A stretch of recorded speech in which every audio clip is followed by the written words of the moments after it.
E então a gente deixou de usar o cérebro para esse tipo de informação importante. E quando tu descobre que o maior infectologista do Brasil não tomou a vacina, quando tu descobre que a mulher que estava mais presente em todas as TVs, mandando as pessoas se vacinarem, não tomou a vacina, daí tem uma informação muito importante aí, que é, primeiro, ela não acredita no que ela está falando.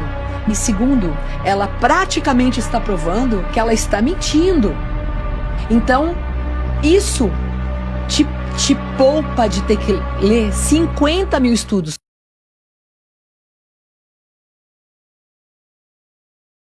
O tempo provou que Bolsonaro sempre teve razão na pandemia. O Congresso americano está interrogando Anthony Fauci, o médico que virou o guru da ciência e que ditou todas as medidas sanitárias impostas durante a pandemia de Covid. Na época, o Fauci era diretor do NIH, o Instituto Nacional de Saúde, que agora está sendo investigado pelo governo dos Estados Unidos por ter financiado pesquisas em Wuhan que teriam a ver com o desenvolvimento do Covid em laboratório. O mesmo NIH também fez em 2020 um estudo usado para combater essa teoria de que o vírus teria saído de laboratório e fomentar a ideia de uma origem natural do vírus. Também foram encontrados diários pessoais do Fauci nos servidores do governo, e nesses servidores ele mesmo contradiz todas as medidas recomendadas por ele durante a Covid. Nos diários ele mesmo questiona a eficácia e a segurança das vacinas, das máscaras e da própria quarentena. O Senado americano também apresentou uma revisão com 106 estudos que apontam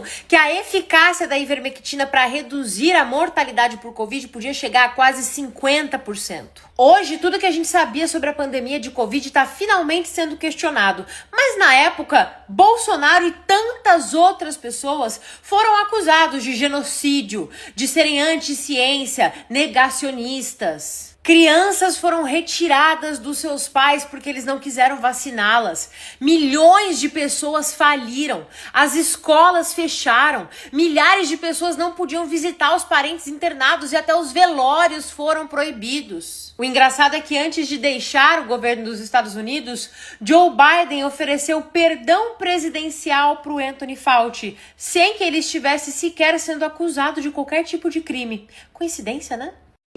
We have learned that U.S. coronavirus researchers at UNC shipped, quote, humanized or transgenic mice to China by around 2017 for use in their dangerous coronavirus work.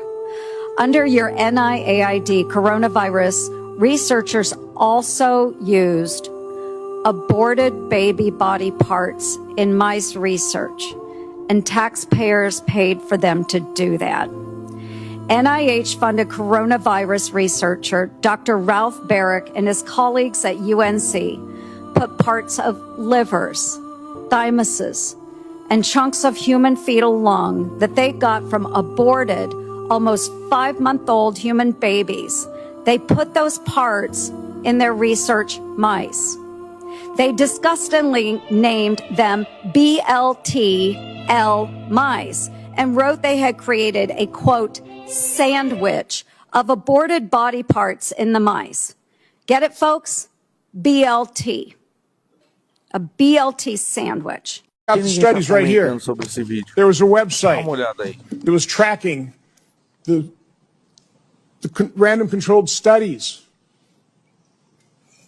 Here they are, showing 60-70% efficacy of ivermectin.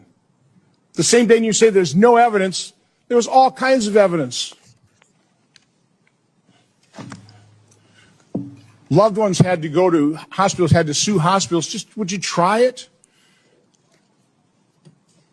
So I would want to know, to what extent were you involved in sabotaging hydroxychloroquine, ivermectin, and did you do that because you knew the only way you get an emergency use authorization for these drugs, these experimental gene therapy, was if there was no effective treatment, you couldn't get the emergency use authorization. So is that why you helped sabotage these cheap generic drugs in favor of remdesivir, which, by the way, nurses, are you aware of the fact that nurses called it run, death is near? Esse é o verdadeiro genocida.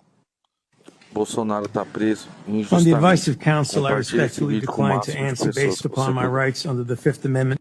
1 million Americans died from COVID-19. Some estimate as many as 15 million people died worldwide from COVID-19. Publicly, Anthony Fauci promoted the theory that the virus arose naturally, while privately, he was well aware of a mountain of evidence suggesting the virus originated in the lab. The American people deserve answers. The American people deserve to know why dangerous research was funded by NIAID in a totalitarian country, in a lab that lacked acceptable safety standards. I hope today Dr. Fauci will come clean, admit it was a mistake to fund dangerous research in China, admit that the risk of this dangerous research exceeded any possible benefits. Instead of an apology, you have for years avoided responsibility. Regarding the lockdowns, you argue that you did not personally issue every lockdown order, close every school, or impose every mandate. But officials across the country invoked your authority to justify these decisions. Your own words demonstrate that you understood the influence you exercised. On March 14, 2020, you wrote that the task force recommendations were driven by me, yourself, Deb, and CDC. The next day you wrote that you had convinced Mayor Bill de Blasio to close the New York City schools, so you were involved. That same night, Governor Gavin Newsom's chief of staff told you that the governor had decided to close California schools, bars, and restaurants after watching you on television. Presidents, governors, mayors, school boards, corporations, and Congress all bear responsibility for the decisions they made. The COVID lockdown, however, could never have been inflicted without you aiding and abetting the crime.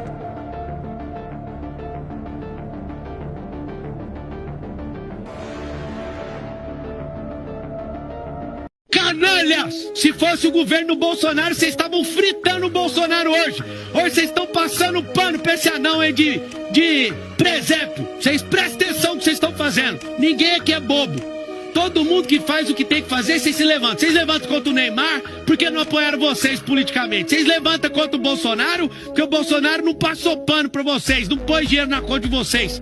Nós vamos virar o terror pra cima de vocês. Vocês estão mexendo com o povo errado. O povo brasileiro se levantou, derrubou aqueles comunistas e deitou e dormiu de novo. Nós estamos percebendo o que vocês estão fazendo.